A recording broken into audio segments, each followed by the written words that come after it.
अस्सलाम वालेकुम नाजरीन, मैं हूं अब्दुल्ला। 7H न्यूज़ में आपका इस्तकबाल है।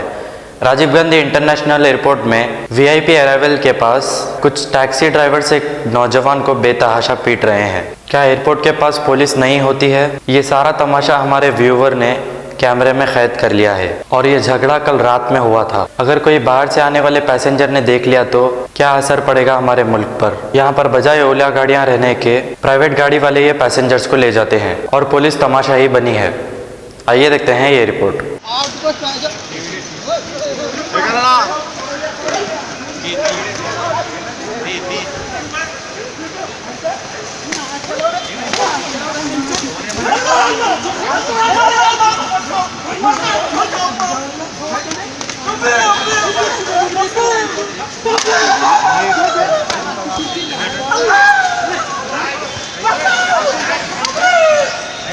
जर्मिंगटन हॉस्पिटल ऑर्थोपेडिक से मुताल्लिक हर मरीज यहाँ शिफायाब। बैनुल-अक़वामी शोहरत याफ्ता और इनाम याफ्ता doctor Mir Jawad Jar Khan, senior orthopedic surgeon, advance operation theatre, ICU, digital x-ray, laboratory, physiotherapy, pharmacy, sharing और प्राइवेट रूम्स, लेडी डॉक्टर्स और डॉक्टर अर्जुमन सुल्ताना गैनकोलॉजिस्ट की खिदमात हासिल। वाजिबी फीस और मुकम्मल सहूलियात से हजारों मुतमईन। एम्बुलेंस से आरास्ता Germington orthopedic hospital, pillar number 150, Attapur, Hyderabad. सच्ची खबरें आप तक पहुंचाता है 7H न्यूज।